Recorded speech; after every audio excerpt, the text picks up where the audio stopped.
Oh, hello, and see you there. Welcome to this documentary about Ronald Reagan.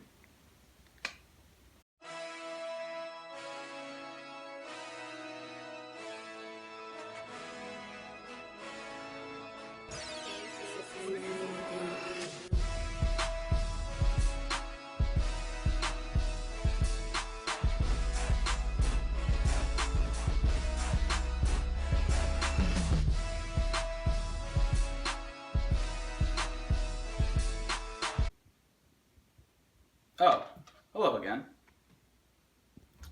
On February 6, 1911, Ronald Wilson Reagan was born in Illinois. He attended Eureka College, where he studied economics and sociology, and acted in the school plays. Upon graduation, he became a radio sports announcer. In 1937, he won a contract in Hollywood. During the next 2 decades, he appeared in 53 films, becoming a very successful actor. Okay, Landon, let's talk. When Reagan became president of the Screen Actors Guild, he became embroiled in disputes over the issues of communism in the film industry. His political views shifted from liberal to conservative, where he eventually became a spokesman for conservatism. In California, actor Ronald Reagan and Mrs. Reagan arrived to cast their votes in the state's primary election. He's the Republican nominee for governor. It's his first political contest. In 1966, he was elected governor of California by a margin of 1 million votes. He was re-elected in 1970. Ronald Reagan won the Republican presidential nomination in 1980 and chose as his running mate George Bush. Well, the time has come. You've seen the map. We've looked at the figures, and NBC News now makes its projection for the presidency.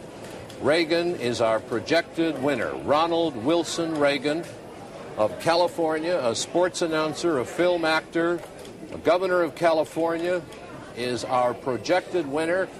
Voters troubled by inflation and by year-long confinement of Americans in Iran swept the Republicans into office. Reagan won 489 electoral votes to Jimmy Carter's 49. When President Reagan was shot just 69 days into his presidency, it came as a shock to the American people. However, his publicity after this shot up because people took it to mean that he was a strong man and stayed strong to serve his country. In this present crisis, government is not the solution to our problem. Government is the problem. Reagan promises the citizens of America to decrease federal debt, eliminate unnecessary taxes, as well as decrease federal spending. As far as Reagan's economic policy goes, he wanted to make large tax and budget cuts, as these were his main focus in his economic plan. He wanted Congress to reduce tax rates by 30% over 3 years, as well as reduce the federal budget for the next year by $41 billion after he was elected. However, these budget cuts did not address a large majority of the federal spending. He wanted to increase military spending, however, but less taxes and more spending equals greater deficit. But the people thought that these tax cuts were great, and they became very, very popular. And this resulted in a tax bill as well as a budget cut bill being passed, resulting in a 25% reduction of taxes over the next 3 years, as well as a $38 billion budget cut by Congress. In 1984, however, there was 13 million children living under the poverty line.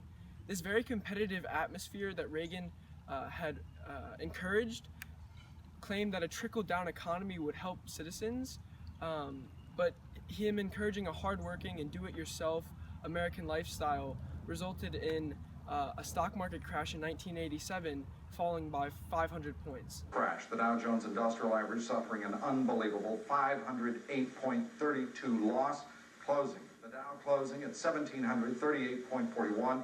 That the largest point and percentage drop since 1914.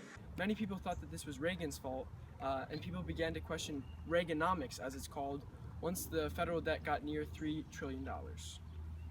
Peace is made by the fact of strength, economic, military, and strategic. Peace is lost when such strength disappears, or just as bad, is seen by an adversary as disappearing. Reagan's policy with regards to communism and the Cold War was peace through strength. He was strongly against communism and worked very hard to take it down. He had this well-planned out idea to increase the U.S. defense budget, which he did by 35%, because he knew the communist economy could not support itself through a high-stakes arms race. He did want to improve relations, but he knew that he had to show the strength of capitalism and the flaws of communism. Through his presidency, he was successful in creating peace through dramatic talks with his Soviet counterpart, Mikhail Gorbachev. These meetings showed significant steps by decreasing nuclear weapons and creating better relationships between the two superpowers. Reagan also fought communism away from the Soviet Union through what was called the Reagan Doctrine. The doctrine declared that the U.S. government would support anti-communist insurgencies across the globe. Most famously, within days of entering office, he began supporting and sending aid to contra-rebels of the Marxist regime in Nicaragua.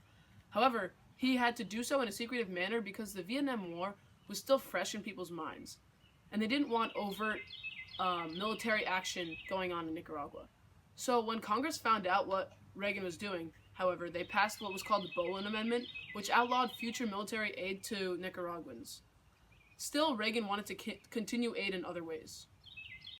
7 o'clock this evening, Eastern Time, air and naval forces of the United States launched a series of strikes against the headquarters, terrorist facilities, and military assets that support Muammar Gaddafi's subversive activities.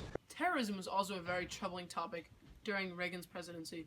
He famously declared that he would never negotiate with terrorists, even through very challenging times. Through his presidency, hundreds died overseas to terrorism, and several civilians were kidnapped by terrorists in Iran. Today, many believe that Reagan was the one who ended the Cold War. It was ultimately his leadership and the relationship he forged with Soviet leader Gorbachev during their 4 summit meetings to set the stage for a peaceful resolution to end the Cold War. He famously said, "Mr. Gorbachev, tear down this wall," which signified the end of the Cold War. Reagan's political legacy was monumental. After Reagan's landslide win in the 1984 election, Democrats did not want to return to the White House under a traditional liberal banner, which led to Bill Clinton's more centrist ideas taking the Democratic nomination in 1992. As for the Republican Party, Reagan gave Republicans control of the Senate when he won the election in 1990.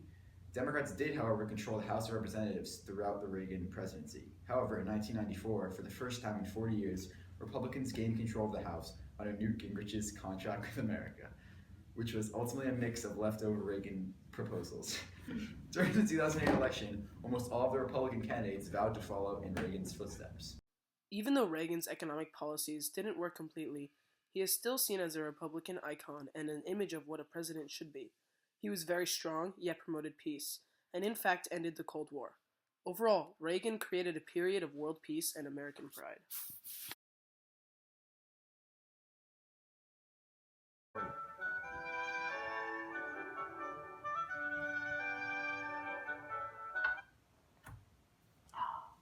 Beethoven. When Reagan became president,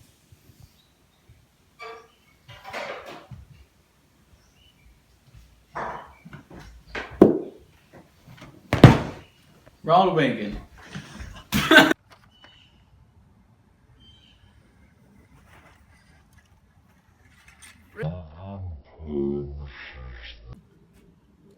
Reagan, you're dead to me.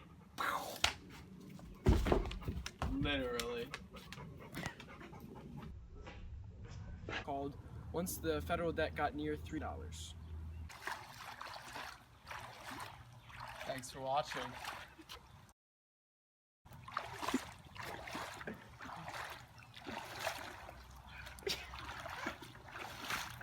That's a beauty. You dabbed the wrong way though.